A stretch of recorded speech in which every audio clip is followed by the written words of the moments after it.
Mes chers frères et sœurs en Christ, membres des églises branches partout dans le monde et en Corée du Sud, les téléspectateurs de GCN, et les membres des sanctuaires locaux, tous ceux qui participent à ce qui est sur Internet et les téléspectateurs de GCN. Notre Sauveur Jésus-Christ est le chemin pour nous de recevoir les saluts et d'aller au ciel. De nombreux chrétiens propagent l'évangile en disant « Si vous croyez au Seigneur Jésus, vous serez sauvés ». Mais ils ne peuvent pas vraiment en expliquer la raison. Ils ne peuvent pas expliquer clairement pourquoi nous pouvons être sauvés en croyant en Jésus-Christ. C'est la 9e session sur la série des sermons sur le message de la croix. Et je vais vous parler de la providence du salut et expliquer pourquoi nous sommes sauvés lorsque nous croyons au Seigneur Jésus-Christ.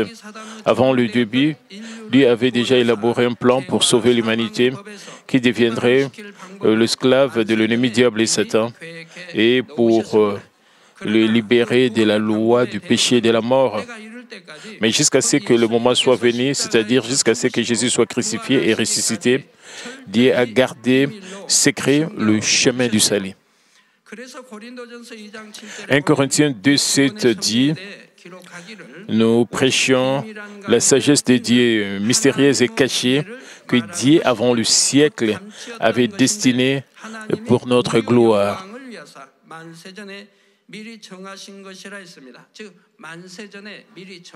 Dieu l'avait destiné à notre gloire avant le début des temps. Quel est donc ce secret? J'espère que vous comprendrez clairement la sagesse de Dieu qui a été cachée avant le début du temps en rendant grâce à Dieu avec votre cœur profond.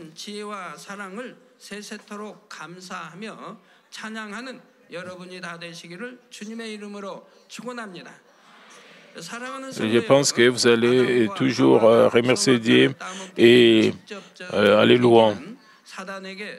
Chers frères et sœurs en Christ, la principale raison pour laquelle Adam et Ève ont mangé du fruit de l'arbre de la connaissance du bien et du mal était parce que le serpent, incité par Satan, avait tenté Ève lorsqu'Adam et Ève furent maudits à cause de leur péché, de prophétiser sur le salut de l'humanité. Genèse 3,15 dit « Je mettrai inimitié entre toi », c'est-à-dire que Dieu mettra inimitié entre le serpent et la femme, entre ta postérité et sa postérité, celle-ci t'écrasera la tête et tu lui blesseras les talons. Ici, femme n'est pas une femme au sens physique, mais fait référence à Israël au sens spirituel. La postérité de la femme représente Jésus-Christ qui viendrait parmi le peuple d'Israël. La première moitié d'Apocalypse 12:5 dit également « Elle enfanta un fils et qui doit prêtre toutes les nations avec une verge de fer. »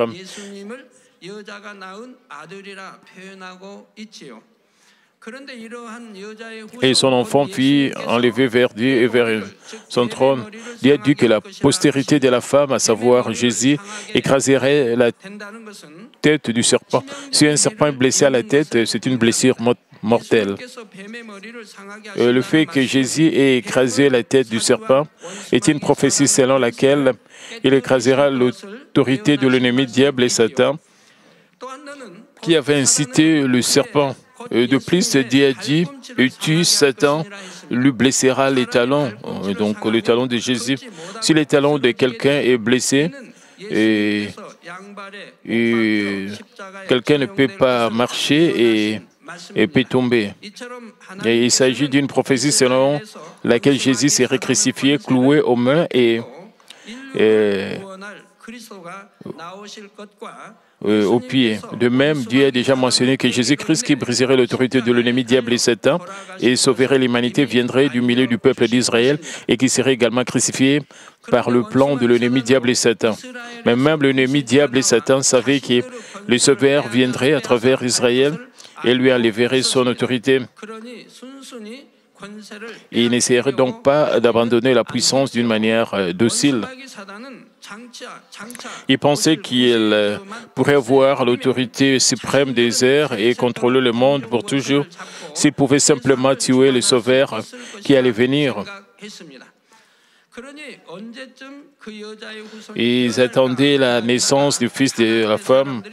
Chaque fois qu'un homme de Dieu apparaissait, ils essayaient de le tuer en pensant qu'il pourrait être le sauveur. Vous voyez, tous les hommes de Dieu qui montrent la puissance de Dieu, ces miracles et ces signes ont été menacés dans leur vie par Satan et le diable dans la Bible, même aujourd'hui. Finalement, il y a plus de 2000 ans, Jésus naissait en Israël, à Bethléem. L'ennemi diable et Satan ont tenté de tuer Jésus en provoquant le roi Hérode, qui dirigeait alors le pays d'Israël. Satan a fait que le roi Hérode craigne que son trône ne soit menacé par Jésus, venu en tant que roi d'Israël. Il a donc ordonné de tuer tous les garçons de moins de 2 ans à Bethléem et dans les environs.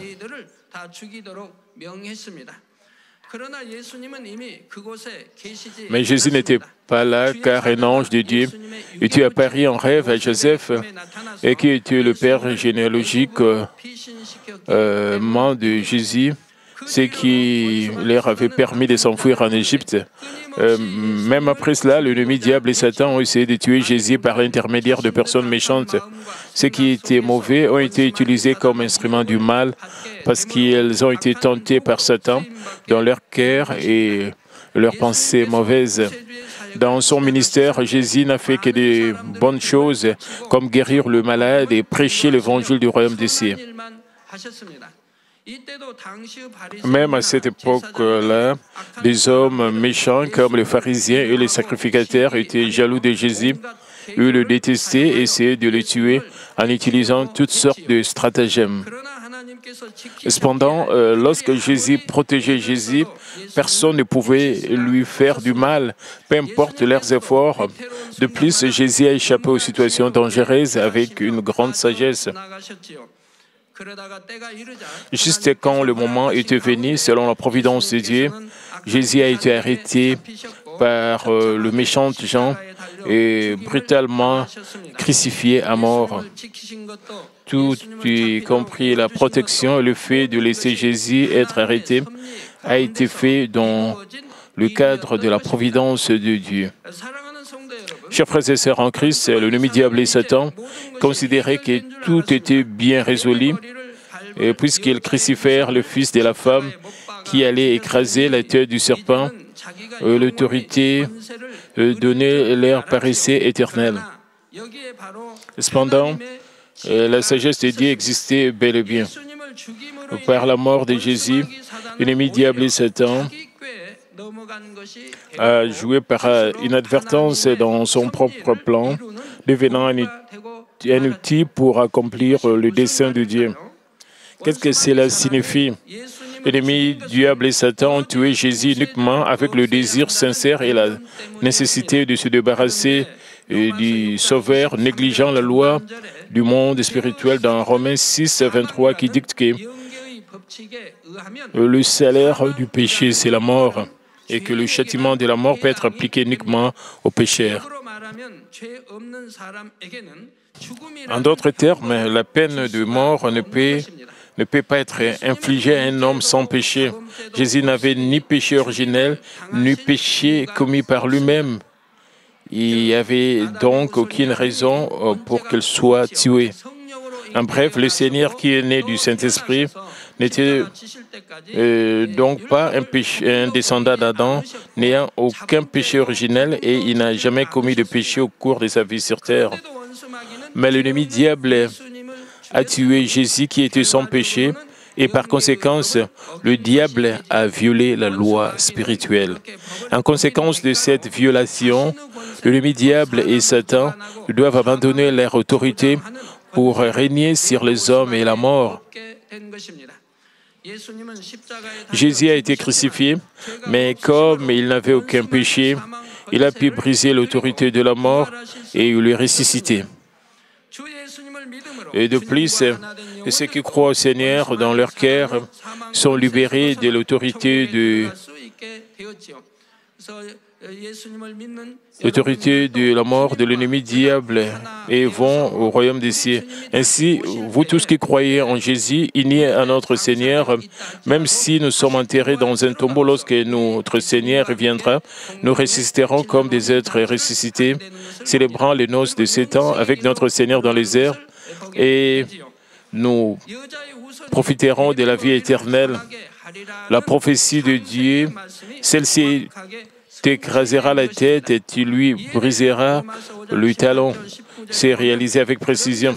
À ce sujet, Romains 5, 18 à 19 dit « Ainsi donc, comme par une seule offense, la condamnation atteint tous les hommes, de même, par un seul acte de justice, la justification qui donne la vie s'étend à tous les hommes. Car comme par la désobéissance d'un seul homme, beaucoup ont été rendus pécheurs, de même, par l'obéissance d'un seul, beaucoup seront rendus justes. » À travers l'obéissance d'un seul homme, qui était Jésus dénombré, cela ne peut pas dire tout le monde, mais seulement ceux qui vivent selon la parole de Dieu et seront les justes. Et chers frères et sœurs en Christ, et combien cette providence du salut est sage et profonde. Au début, parce que Adam et Ève avaient commis le péché de désobéissance, ils ont dû recevoir le châtiment des morts selon la loi du monde spirituel.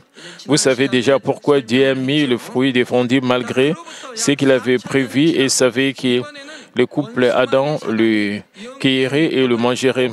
Mais environ 4000 ans plus tard, l'ennemi diable et Satan ont violé la loi du monde spirituel, perdant ainsi leur autorité sur la mort. Par la même loi du monde spirituel, le salaire du péché, c'est la mort. À un moment donné, l'humanité est tombée dans la mort et à un autre moment, l'autorité de la mort a été brisée. Maintenant, nous pouvons être sauvés par la foi. L'ennemi du diable a essayé de conserver son autorité jusqu'à la fin avec toute sa sagesse, mais Dieu a vu clair dans ce plan et a préparé la providence du salut dès le début.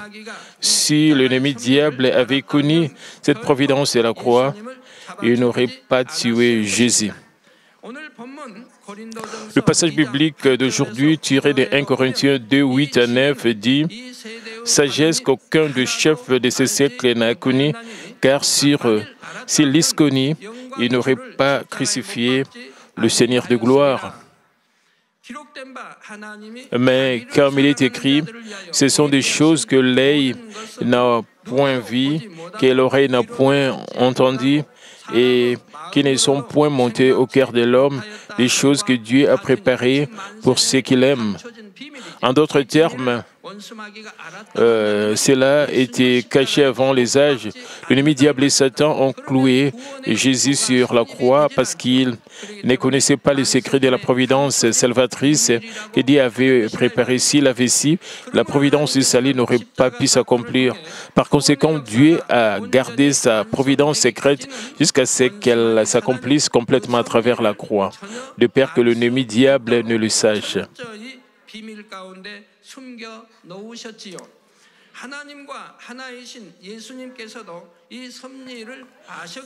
Puisque Jésus, qui ne fait qu'un avec Dieu, connaissait cette providence, il a obéi jusqu'à la mort et a accompli la providence du salut.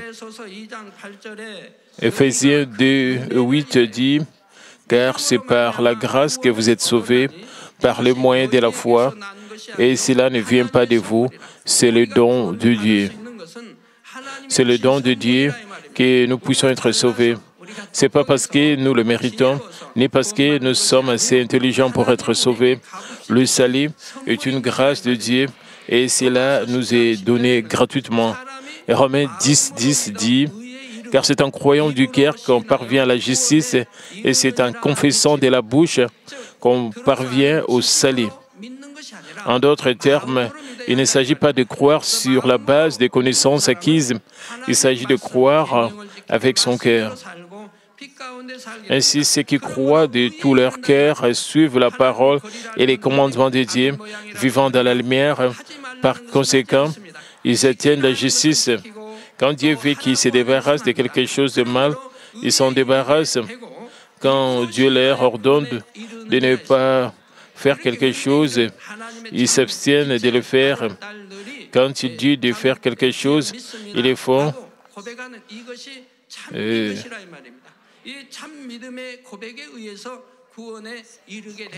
Et c'est ainsi qu'ils atteignent la justice et en confessant de leur bouche, ils atteignent le salut. Ainsi, les vrais enfants de Dieu qui ont atteint la justice de cette manière et confessent Seigneur, nous croyons, cette confession de foi authentique mène au salut.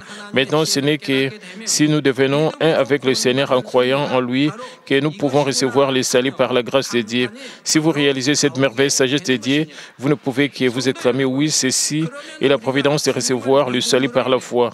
Chers frères et sœurs en Christ, c'est qu'est-ce qu'il signifie devenir un avec le Seigneur en croyant en lui. Et ce n'est pas seulement en disant Seigneur, nous croyons que le salut s'obtient. Et si vous croyez en lui, de tout votre cœur, vos actes dans la lumière, vous montrez votre foi comme preuve. Si vous confessez vraiment que Dieu est amour, votre Père, et que Jésus est votre Sauveur, alors vivez selon la parole de Dieu, demeurez dans la lumière, donc c'est-à-dire vivre selon la parole de Dieu, demeurer dans la lumière, devient la preuve de cette foi. Cela devient la preuve de votre croyance et Dieu, voyant cette preuve de foi, œuvre pour vous conduire au salut et reconnaissant que vous avez effectivement la foi. Jésus a dit dans Jean 6, 56, « Celui qui mange ma chair et qui boit mon sang demeure à moi et je demeure à lui. » De plus, Jean 17, 21 dit, « Afin que tout soit un comme moi, comme toi, Père, tu es en moi, comme je suis en toi, afin que aussi soit un en nous, pour que le monde croie que tu m'as envoyé. » Manger la chair et boire le sang du Fils de l'homme, c'est garder la parole du Seigneur dans notre cœur et la mettre en pratique. Si nous gardons la parole du Seigneur et nous la pratiquions, nous allons demeurer dans le Seigneur et le Seigneur va demeurer en nous. Au début, il ne semble pas facile de vivre selon la parole de Dieu sans échouer. Il arrive parfois qu'il y ait effectivement des gens qui écoutent la parole de Dieu et la suivent immédiatement. Mais ne vous inquiétez pas, Dieu le Père reconnaît également ceux qui continuent de mettre en pratique la parole de Dieu dans leur vie, même si parfois ils semblent y échouer. Vous vous efforcez de vivre selon la parole de Dieu parce que vous savez pourquoi Jésus-Christ est devenu notre Sauveur et quelle est la voie du salut. Et c'est la preuve que vous croyez au Seigneur. Et c'est pour devenir un avec le Seigneur que vous commencez à ressembler au Seigneur en écoutant la parole de Dieu et en la mettant en pratique. Et si vous croyez sincèrement au Seigneur, vous croirez et respecterez et mettrez en pratique ses paroles. Vous essayerez de garder des commandements tels que soyez saints, débarrassez-vous du péché et du mal, et ne faites pas des compromis avec l'injustice, soyez honnêtes, soyez sincères, aimez-vous et servez-vous les uns les autres, recherchez d'abord l'intérêt des autres, ainsi de suite. Cela n'a peut-être pas de sens pour les gens du monde lorsqu'ils attendent ces paroles de Dieu. Mais 1 Corinthiens 1, 18 dit « Car la prédication de la croix est une folie pour ceux qui périssent, mais pour vous qui sommes sauvés, elle est une puissance de Dieu. »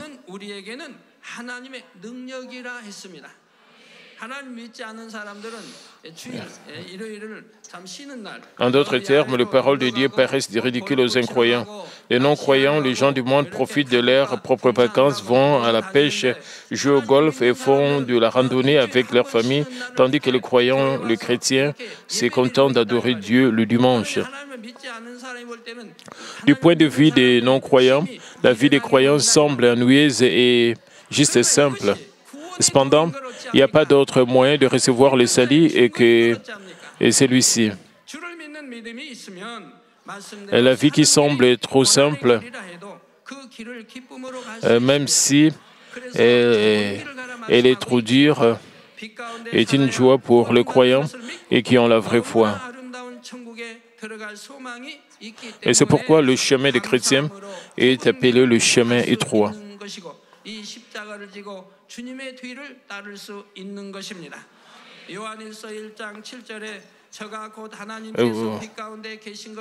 Vous pouvez emprunter le chemin étroit avec gratitude parce que vous croyez que vous êtes sauvés en vivant dans la lumière, parce que vous avez l'espérance d'entrer dans le magnifique royaume des cieux. 1 Jean 1,7 dit, « Mais si nous marchons dans la lumière, comme il est lui-même dans la lumière, nous sommes mutuellement en communion. » Cela signifie que lorsque nous marchons dans la lumière, votre amour et votre foi sont reconnus par Dieu le Père en étant en communion avec lui. Et le sang de Jésus, son Fils, nous purifie de tout péché. Vous êtes en communion avec Dieu le Père en marchant dans la lumière et non en vous écriant simplement Seigneur, alors que c'est parce que le sang de Jésus, son Fils, vous purifie de tout péché. Encore une fois, le sang de Jésus vous purifie lorsque vous pratiquez la parole de Dieu, ce qui signifie que vous marchez dans la lumière. Hébreux 10, 17 dit, « Et je ne me souviendrai plus de leurs péchés ni de leur iniquité. » De plus, Psaume 103, 12 dit, « Autant l'Orient est éloigné de l'Occident, autant il éloigne de nous nos transgressions. » De même, ceux qui se répandent de mer dans la lumière seront pardonnés de leurs péchés qu'ils ont commis dans le passé. En outre, ils pourront participer à la résurrection du Seigneur et connaîtront le bonheur du royaume éternel des cieux.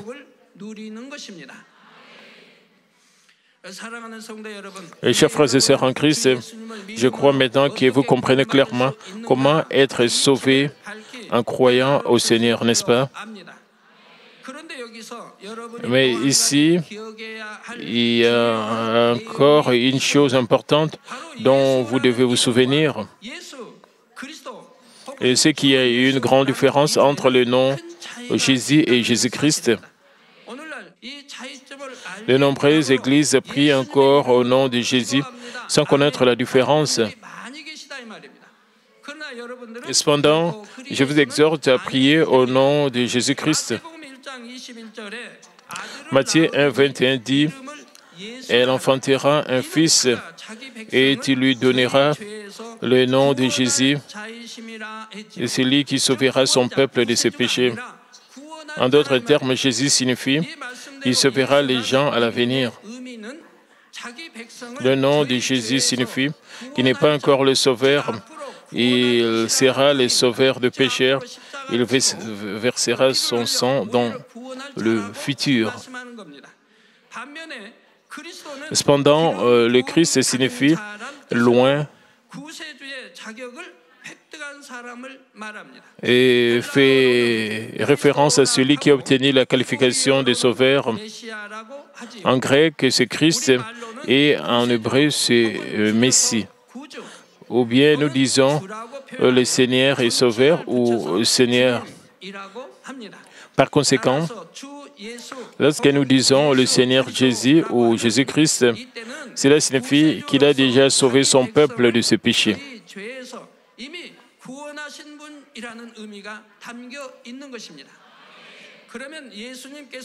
Alors, quand Jésus est-il devenu le Sauveur?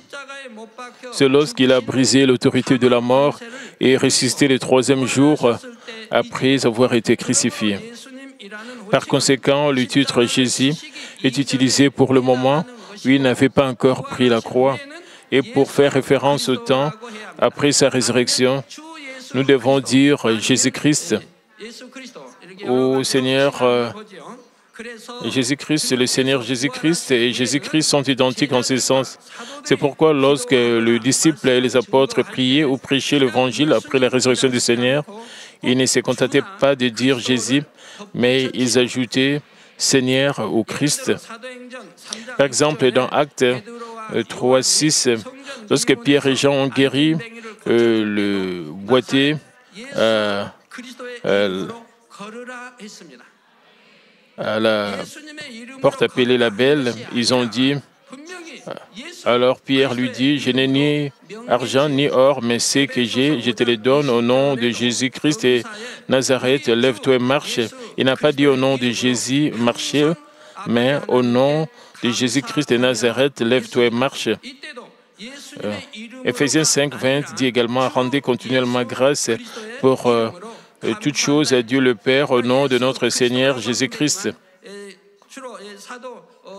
Vous pouvez simplement dire Jésus-Christ, mais l'apôtre utilisait souvent Jésus, et c'est pourquoi l'accent est mis sur le Seigneur Jésus-Christ, et tout comme il est souligné dans le livre des Romains qu'il est acceptable de dire Abba Père.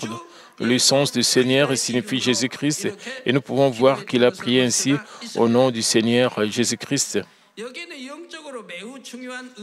Cela a une signification spirituelle significative. Laissez-moi vous donner un exemple. Supposons qu'un voleur soit debout et qu'un policier s'approche de lui. Mais le policier ne sait pas qu'il s'agit d'un voleur. Si le voleur réfléchit et que le policier n'est pas conscient de sa culpabilité, il n'aura pas peur ni n'essaiera de s'enfuir. Il y a de fortes chances que le policier ignore le criminel parce qu'il ne remarque pas ce que le pécheur a fait. Le policier n'a aucune idée si le criminel commet un meurtre ou un vol. Ainsi, les criminels ne le craignent pas. Mais s'il pense que le policier est au courant, et que ferait-il? Il s'enfuirait rapidement pour éviter son arrestation.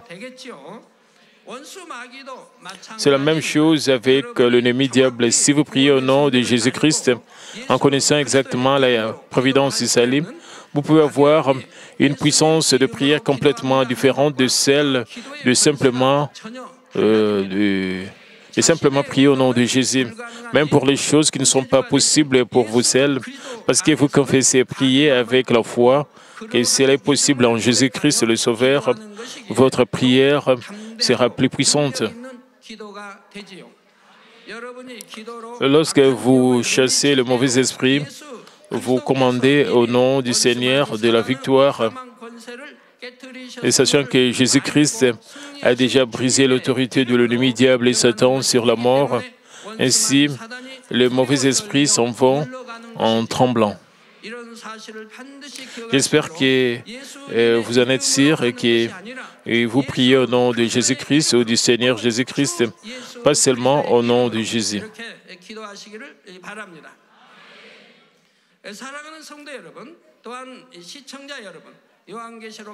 Et chers frères et sœurs en Christ et chers téléspectateurs, Apocalypse 3, 20 dit, « Voici, je me tiens à la porte et je frappe. » Au sens spirituel, la porte fait référence à votre pensée. La porte fait référence à vos pensées. Le Seigneur frappe à la porte de nos pensées. Le verset dit, si quelqu'un entend ma voix et ouvre la porte, j'entrerai chez lui et je souperai avec lui et lui avec moi. Si vous ouvrez la porte de vos pensées lorsqu'il frappe, et le Seigneur entrera en vous, alors il dînera avec vous, devenant un avec vous. Par conséquent, vous êtes tenus d'écouter la parole de Dieu et de la mettre en pratique. Le Seigneur nous a promis que quiconque entendra sa voix et ouvrira la porte, il sera avec lui. Si l'un d'entre vous n'a pas encore accepté le Seigneur, s'il vous plaît, ouvrez votre cœur en ce moment, acceptez le Seigneur Jésus et recevez le pardon du péché. Pour ouvrir la porte de votre cœur, vous devez d'abord ouvrir la porte de vos pensées. Lorsque vous écoutez la parole de Dieu, vous ne devez pas insister sur vos propres pensées et connaissances, mais accepter et recevoir la parole de Dieu. J'espère que vous ne douterez pas en pensant « Comment puis-je croire en Dieu que je ne peux pas voir, je ne peux pas comprendre qu'une vierge porte Jésus ou qu'une personne morte revienne à la vie ?» Et reconnaissez simplement la puissance de Dieu qui dépasse la connaissance humaine et les pensées humaines. Et de plus, si vous qui êtes engagés dans votre foi ici dans cette Église avez été témoins d'innombrables miracles et prodiges tels qu'ils sont mentionnés dans la Bible, Vous avez vu les aveugles recouvrer la vie, les sourds entendre, le boiteux s'élever, marcher. Vous avez été témoin, expérimenté la puissance de Dieu guérissant diverses maladies et transcendant le temps et l'espace. Et rien qu'en voyant toutes les choses dans l'univers, il y a tant de preuves du Dieu vivant. Et rien qu'en voyant tant d'œuvres puissantes se dérouler dans cette Église, nous pouvons facilement voir que des choses qui sont impossibles aux hommes sont possibles par la puissance de Dieu. Et peu importe à quel point un homme est sage et capable, il est un être si humble comparé à la sagesse et à la puissance de Dieu. Par conséquent, nous devrions sortir de nos pensées avec un esprit humble et reconnaître le fait que Dieu, le Créateur Tout-Puissant, et que sa parole est la vérité. Si vous reconnaissez ces faits, ouvrez votre cœur, Dieu vous donnera le Saint-Esprit pour être en vous. Acte 2, 38 dit, Pierre leur dit, répentez-vous, que chacun de vous soit baptisé au nom de Jésus-Christ pour le pardon de vos péchés, et vous recevrez le don du Saint-Esprit. Le salut est donné ainsi que le Saint-Esprit comme don de Dieu pour vous. Jean 1,12 dit également, mais tous ceux qui l'ont reçu, à ceux qui croient en son nom, elle a donné le pouvoir de devenir enfants de Dieu, le pouvoir de devenir enfants de Dieu. Si vous offrez votre cœur, vous repentez, recevez le Saint-Esprit, vous aurez la vraie foi grâce à l'œuvre du Saint-Esprit. Vous recevrez également la force de vivre selon la parole de Dieu.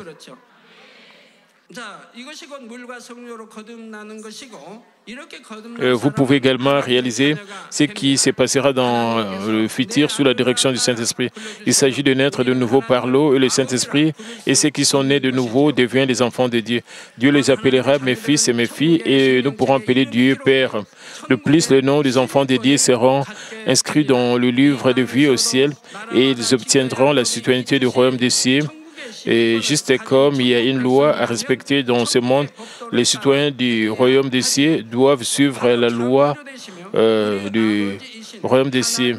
Autrement dit, nous devons garder le commandement de Dieu, et qui est le Créateur et notre Père. Même si nous confessons notre foi au Seigneur et avons reçu le Saint-Esprit, si nous continuons à commettre de péchés sans vivre selon la parole de Dieu, l'ennemi diable nous accusera et provoquera des tests et des épreuves. Si nous continuons à commettre de péchés même après avoir été affligés par des tests et des épreuves, nos noms seront effacés. Alors nous n'entrerons pas dans le royaume des cieux.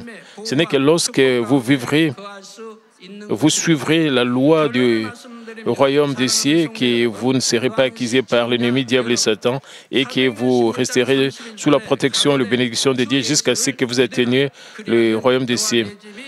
Laissez-moi conclure le message. Chers frères et sœurs, et les téléspectateurs, acte 16, 31 dit, Paul et Silas répondirent, crois au Seigneur Jésus et tu seras sauvé, toi et ta famille.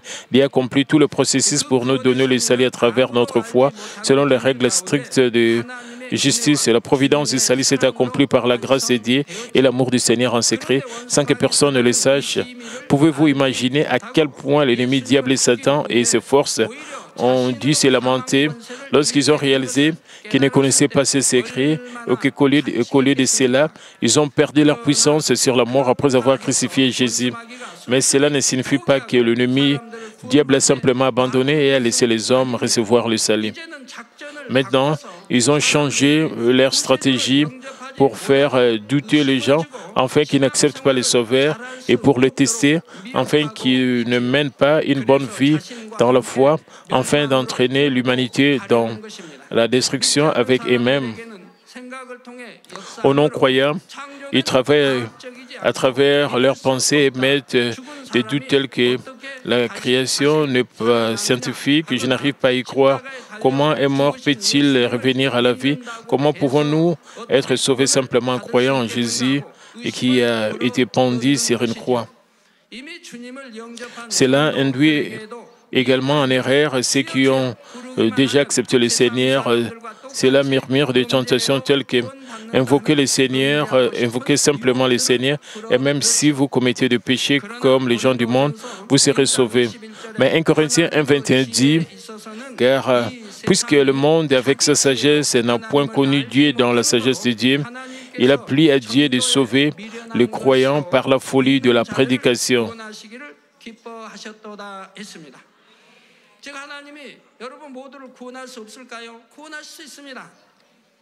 Dieu ne pouvait-il pas vous sauver tous? Oui, il le peut.